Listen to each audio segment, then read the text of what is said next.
Hey, it's Larry. Thanks for listening. Happy New Year. Real quick, before we get into this episode, I had such an amazing, eye-opening, life-changing experience at the World Parkinson Congress in Kyoto that I want others to have that opportunity too. So Becca Miller and I and 24 of our PD community friends have launched a year-long WPC travel grant fundraiser. We're each doing a 2-week Facebook fundraiser. Mine's underway right now because my birthday's January 9th. All the money raised will be used to help offset travel costs so more people with young onset Parkinson's can attend the next WPC in Barcelona in 2022. You can search out details on the When Life Gives You Parkinson's Facebook page or donate directly to the WPC website. Go to wpc2022.org/YOPD fund. If you or your business would like to supply matching funds, hey, good on ya. Email me at parkinsonspod@curiouscast.ca. And now, on with the show. Well, it's time for another extra dosage episode of When Life Gives You Parkinson's. These are those in-between bits, special bonus content to get you through to the next full episode. Hi there, I'm Larry Gifford along with Niki Reitmeyer. And this week, Larry and I were special guests at Kwantlen Polytechnic University. Dr. Dianne Crisp, she teaches a psychology course, and this course is all about brain science. So they study stuff like Parkinson's disease, why it happens, how it occurs in the brain, and all of that scientific information. We spoke for about 45 minutes, and we pared that down to the best questions that those students had about Parkinson's disease, which might be questions you have too. Yeah. Do you have good grip strength? I've got good grip strength with my left hand. Once I latch onto something, I can still grip it fairly well, but it's harder to get there. And slower. I'm not good at catching things that are falling with my right hand. And I'm not so well. It's harder to eat. It's harder to just to like try to use chopsticks to eat your sushi. My friends are like, dude, just give it up. Yeah, he has questions. Go over there quick. Did you have depression symptoms 9 years ago? Were those part of the symptoms that you had? No. Some people, that's the first symptom they get, and everybody's different. What's interesting, before I was diagnosed, I'm from Ohio. I'm originally from the United States, and I've lived all over the States. So we have a lot of Facebook friends, my wife and I. And Facebook friends would say, Larry doesn't look, is he okay? And so from afar, more people could notice changes in me than we noticed at home. He doesn't look as happy. He doesn't look as jolly. He doesn't, just sort of, there is another symptom of Parkinson's is just kind of this masking of your emotions on your face. So, Larry, what does the future hold for you? Is there a cure for Parkinson's? I'm going to die. No. Parkinson's won't kill me. It could lead to things that do kill me, but we're all going to die at some point. For me, once we get my meds figured out, I should be able to live a long, happy life. The lifespan is pretty typical for anybody else. It's just you've got to deal with a bunch of other crap along the way. But everybody's got their stuff. This is just what I got to deal with. So Parkinson's won't actually kill you? No. But symptoms related to Parkinson's could cause you harm, like let's say you're having trouble walking, you slip and fall. Yeah, the biggest issue that people have, especially as they get older, is falling.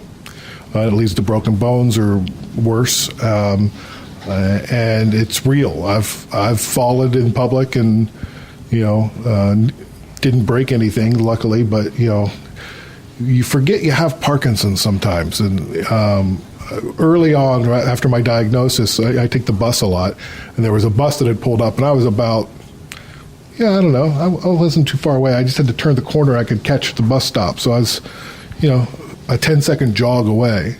And so I went to jog. And my left side moved, went forward, and my right side didn't. And I went smack on the sidewalk. And the bus stopped. That was good. They waited for me. But yeah, that's when that happens. It's like it's so depressing. It's because you're not you anymore. You can't just do the things you did all your life. So it's a wake up call. You mentioned when you were getting diagnosed, they thought you might have had multiple sclerosis, but I imagine not knowing what was wrong was very concerning. Were you relieved in any way just getting a diagnosis? To be able to call it something, yeah. Well, and it actually brought the picture more clear. So I didn't realize all the symptoms that were related to Parkinson's. So you collect all these symptoms along the way prior to diagnosis. And with the diagnosis, you can look back and go, oh, I lost my sense of smell. Yeah, I didn't know that was Parkinson's. Oh, yeah, I've been walking weird for 9 years. Oh, I didn't know that was Parkinson's. And like this collection of things so there is relief to it, to know that A, you know what it is, and B, they kind of know how to treat the symptoms. I just had a question. I don't know if it's true or not, or this was like years ago, so like in the late 90s, but they were saying that Parkinson's, it's hereditary, but like it's to the opposite gene. So like my grandpa's mom had it, and then two of her sons had it. But then they called in my mom and her siblings and said that my mom and her sister were probably going to be a bit more at risk for it compared to their brother. But like, I don't know, is that true? No, so I'm actually involved in global genetic research right now for Parkinson's. And they've got a great study going on right now over at UBC with Dr. Ferrer. And I've spent a lot of time in that lab and asking those types of questions. And there are 70-some gene mutations that are now connected to Parkinson's disease, and they expect there to be hundreds of more. There's no common wisdom now other than it's hereditary from both sides, and you have to have the gene coming down both sides, but it can skip 5 or 6 generations. And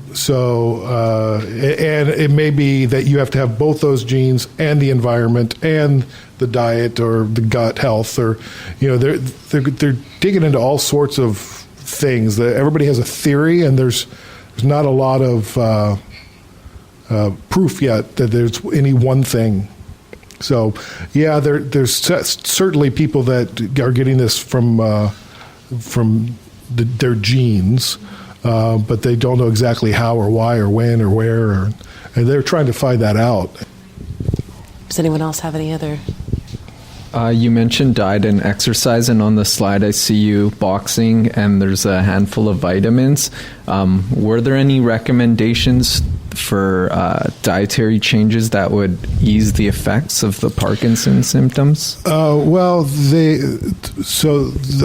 diet and exercise are both general recommendations.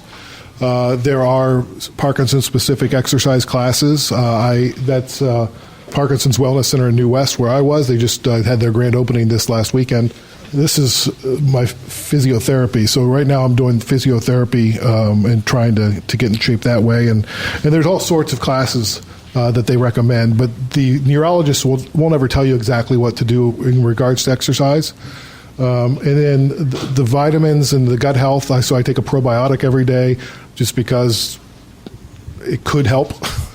And my diet, they didn't give me any specific dietary restrictions or recommendations other than as it relates to the medication. So the levodopa will not be as effective if I eat it around the time where I have protein.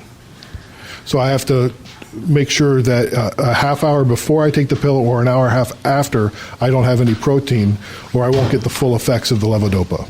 When you take the L-Dopa, do you get like a rush or a sense of well-being from it? It takes about 20 minutes for it to kick in. For me, it's more of a calm. So like you'll see, sometimes I rock or sometimes I tremor, and that all sort of stops, and I get a more focused or clear. And then it's just everything is just a little easier. All these medications and recommendations from the neurologist, it's all hit and miss because Parkinson's is individualized. So as they do research, as they try to find a cure for Parkinson's, they're not trying to find one cure for Parkinson's. They're trying to find a cure for everybody's individual Parkinson's, which is a much bigger job. I came in a little late, but I just had a question about deep brain stimulation. Yeah. And if you wanted to speak to that. Well, deep brain stimulation is very effective in some people. I have some friends who've had deep brain stimulation to great success. The technology's been around for about 20 years now. It can be very effective. It's for late stage Parkinson's. I'm not there yet. I'm not considering it. I'm glad the technology exists, although that's about as new of a treatment as they have, and it's 20 years old. So we definitely need to raise more money for research to develop better treatments. What would you say is the hardest part of having Parkinson's disease? My loss of certainty going through life and not knowing if I'm going to fall on my next step, not knowing if what I tell my body to do that it will do. After 45 years of just living life like anybody else, and then suddenly I no longer have the control over myself as I thought I did.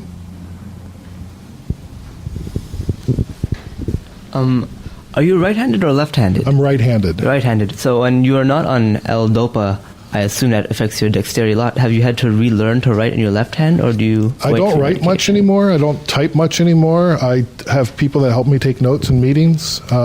Even without the L-DOPA, or with the L-DOPA, like my handwriting is very tiny now, and I can't keep up with the conversation, where I used to take copious notes in meetings and stuff.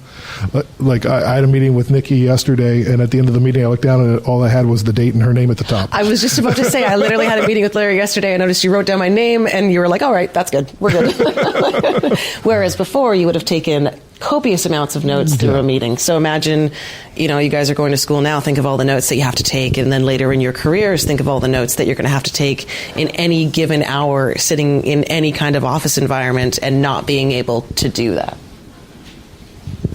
Anyone else? No.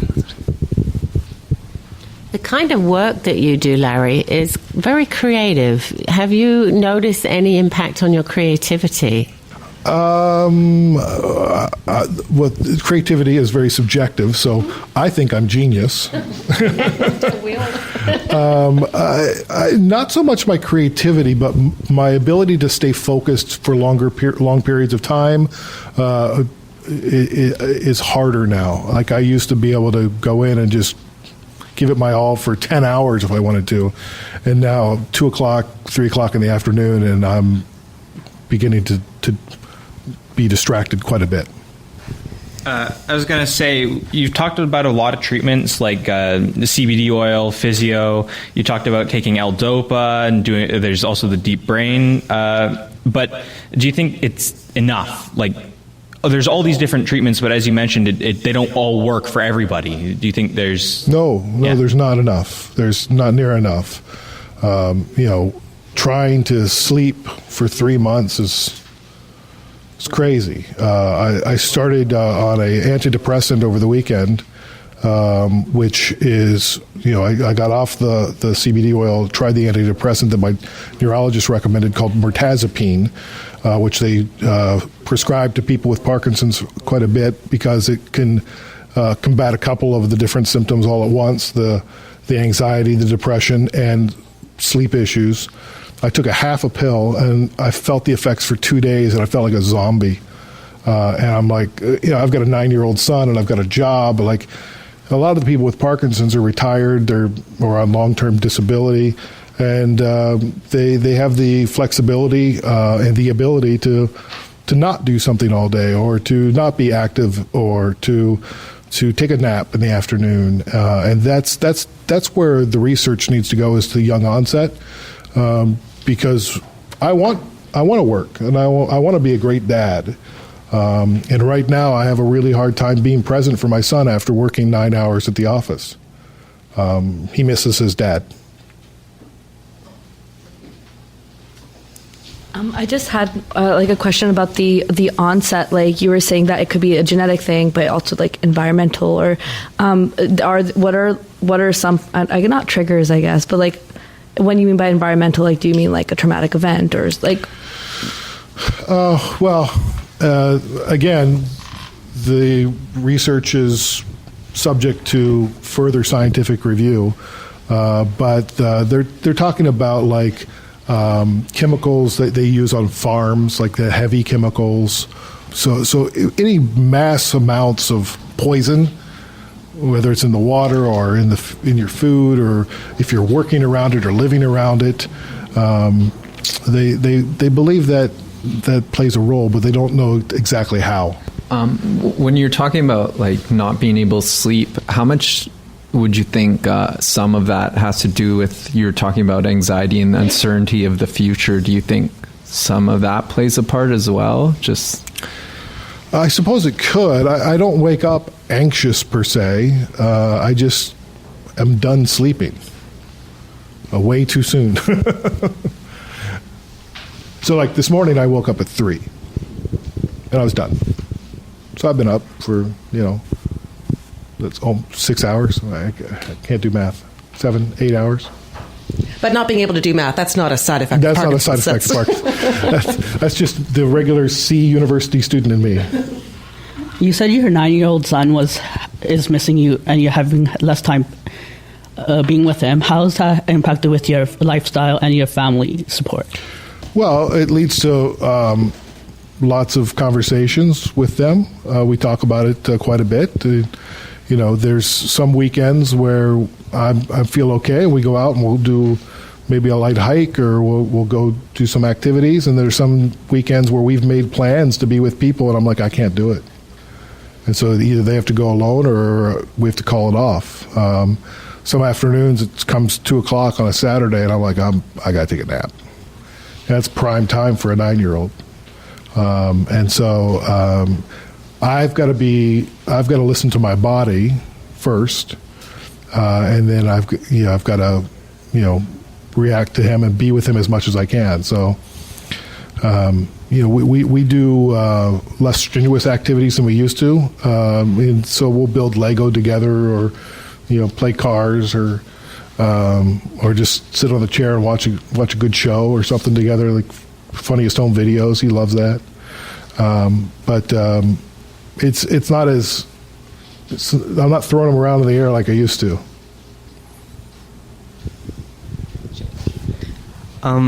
Just walking around in normal life now, do you try to challenge yourself to walk upstairs and stuff? For example, when you're coming to the campus today, did you take the elevator? Or I took the elevator. Yeah, fair enough. I didn't want to come in with a bloody nose. Sometimes I do. It depends on how I'm feeling. But with the sticks, I can go faster, which actually helps me keep up with my son. Where before, without the sticks, my certainty was so shattered that I was really, really slow, and so the walking sticks really help with that. And then I challenge myself in my exercise, and so if I feel like I haven't worked out as hard as I could have, maybe I'll go to the third bus stop instead of the first one. Get some more walking in.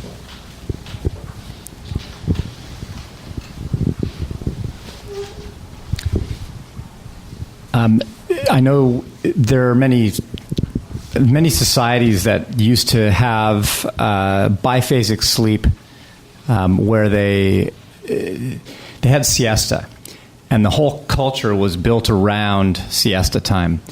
And they've found that it's actually very good for people's overall sleep and sleep architecture. And I'm wondering, in your case, even though it would impact your family life, whether you would consider having 2 different sleep episodes a day rather than trying to get it all done at once. So if you get up at 3 in the morning, that's your one, and then you have another one in the afternoon.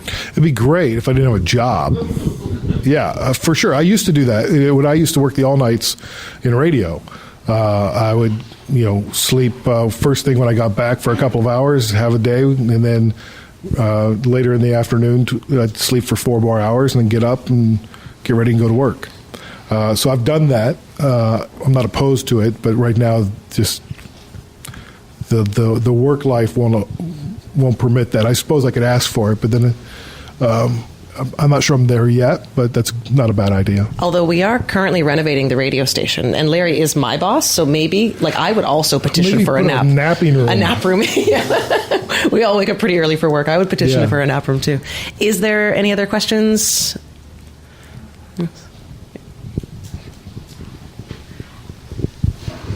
I was going to say, like you mentioned how, when you jogged for the bus stop, you tripped, and, it sounds like running would be dangerous. Is there any activity that is dangerous, but you still perform it either because you enjoy it or you just have to?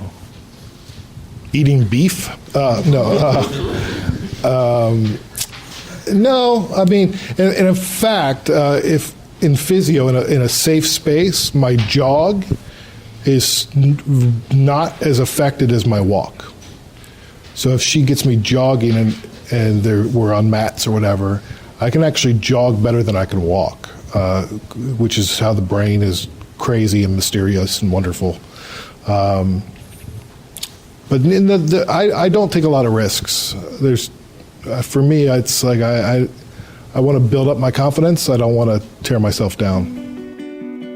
Larry, I had so much fun speaking to the students at KPU. I did too. I didn't really want to leave, but they were kind of shoving us out the door. So well, they had to get back to their regular work. It couldn't just be fun with us. That's right. And that is your extra dosage. As always, very grateful to have Parkinson Canada as a partner for this podcast. And you can find more information at parkinson.ca. On the next episode of When Life Gives You Parkinson's.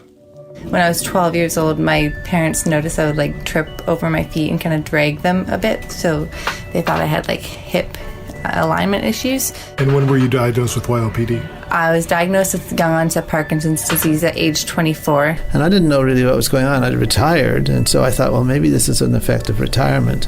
My GP recommended me to a psychiatrist, and after some period of time, he said, I think you should see a neurologist because I think you might have Parkinson's. And when I'm having a really bad anxiety attack or turning into a panic attack, I feel like I need something that I don't have. Yeah, especially through my anxiety, my panic attacks, it's been really hard. Thank you for listening. Please take a moment to subscribe to this podcast on Apple Podcasts, Google Podcasts, or wherever you're listening to this. While you're there, give the show a rating and feel free to comment. Yeah, give us a good rating. Somebody gave us a 1. What's Why? that about? What is Why? that about? That's horrible. The more the podcast grows, the more attention Parkinson's receives, the more money we can raise for research, and the closer we come to a cure.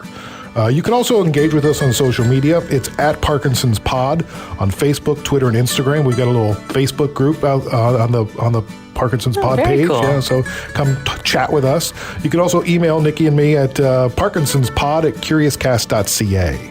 Keep positive. Keep exercising. And keep listening. We'll talk to you next time.